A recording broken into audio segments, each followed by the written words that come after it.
Okay, so ready to feel better? Mm. Maybe dodge some of those future health, speed bumps. Who isn't? Right. Exactly.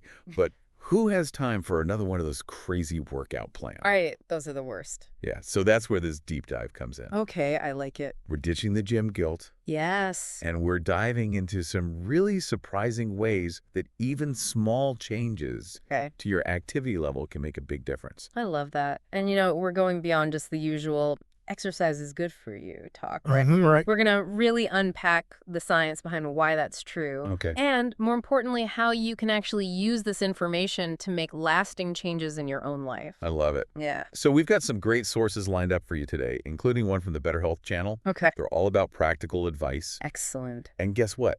They say that 30 minutes of moderate activity is like the magic number.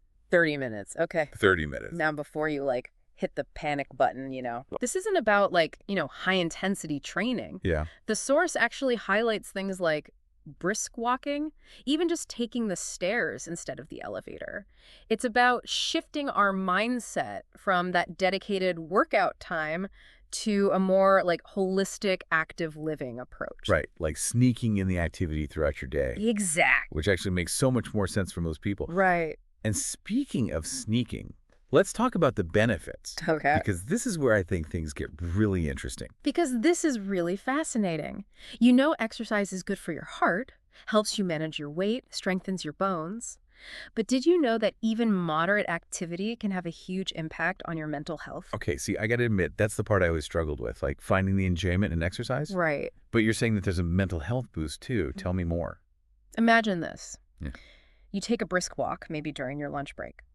Your brain, in response, releases this burst of endorphins, right? It's like natural stress relief. And the source actually compares it to medication for mild anxiety in terms of its effectiveness. Wow, I had no idea it was that powerful. It's amazing. No wonder everyone's always raving about endorphins, right? Right, exactly. Yeah. And it's not just endorphins, it's exercise also increases things like serotonin and dopamine. Oh, Those feel-good chemicals, right? Wow. Linked to mood, sleep, even focus and motivation. So by simply moving more, we're not just improving our physical health, but also setting ourselves up for a better mood, better sleep, maybe even better productivity. You got it. That's amazing. It highlights that connection between our physical and mental well-being, don't you think? Absolutely. It's not just about fitting into those old jeans anymore. Mm-hmm. It's about feeling good from the inside out. I love that. That's a great way to put it. So we've covered the why, like the science behind how even, small bursts of activity can benefit our bodies and our minds. Right. But now let's get into the how. Yes, let's do it. Because knowing something is good for you and actually doing it, well, those are two different things, right? They are very different, yeah.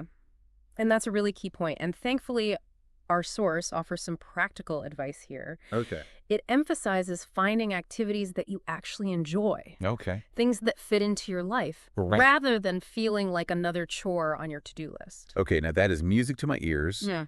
No more forcing myself on the treadmill just because it's, supposed to be good for me. Yeah.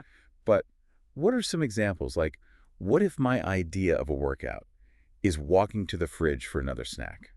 Well, it can be even simpler than that. The source specifically mentions swapping out those short car rides for walks, or even bike rides, right? Think about your commute or running errands or even just taking a quick lap around the block while you're on the phone. Right. These small swaps, I think, can make a really big difference over time. So it's about building those little pockets of activity Exactly. into our existing routines. I love that. Yeah. I like it. It feels much more approachable than trying to carve out a whole hour for the gym. Absolutely. And here's another interesting thing from the source. Did you know that regular activity can actually help you recover?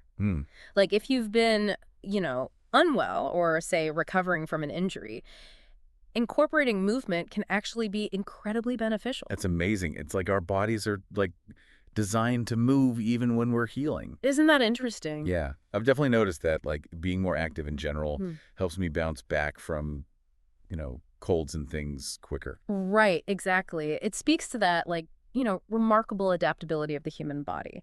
But, of course, as with anything health-related, there is a note of caution here. Right. The source does stress the importance of, consulting your doctor Of course. before making any big changes to your activity levels, especially if you're, say, over 45 or if you have any, pre-existing conditions, right? That's a really good point. We want to be smart about this. We don't want to just jump into something without considering, our individual needs. It's exactly. Safety first. Safety first. It's about working with our bodies, not against them. Right. Understanding, our baseline fitness level, Yeah. any, potential limitations. That's really crucial. So before we sprint off to conquer the world, Right. one step at a time, of course. Of course, of course. What are some key takeaways from this section? What do we really want our listeners to remember? Well, I think the biggest takeaway for me is, it's not about being, a gym rat or training for a marathon or anything. It's about finding those little ways to just, weave more movement into our everyday lives. But choosing those activities that spark joy. Yeah. Don't underestimate that the power of enjoyment when it comes to making those changes stick, right? Yeah. If you hate running, don't run. Right. Find something you love, whether it's dancing or gardening or playing Frisbee with your dog. Right. And just watch how much easier it becomes to stick with it. Oh, you were preaching to the choir, my friend. Yeah. I would much rather be outside gardening or exploring a new hiking trail than stuck inside a gym any day. Right. And speaking of different activities, our source actually dives into the importance of diversifying our movement, especially as we age. Oh, absolutely. And, for those of you listening who are, say, over 65, this is especially relevant for you. What? While, those moderate intensity activities like brisk walking, those are still great. Right. Incorporating some strength training becomes really crucial to maintain, bone density and muscle mass. See, that's something I'll admit I don't think about enough. Yeah. At all. It's easy to overlook, but those strength training exercises, even just using your body weight or some resistance bands a couple times a week, can make a huge difference in, preventing falls and just maintaining your independence as you get older. So important. It is. The source also mentioned something about flexibility and balance, right? Yeah. Yes. It highlighted activities like yoga or Tai Chi, which can be amazing for improving flexibility, balance, and coordination. Right. And those can be super helpful in, preventing those accidental trips and falls that fortunately become more common as we age. Yeah, for sure.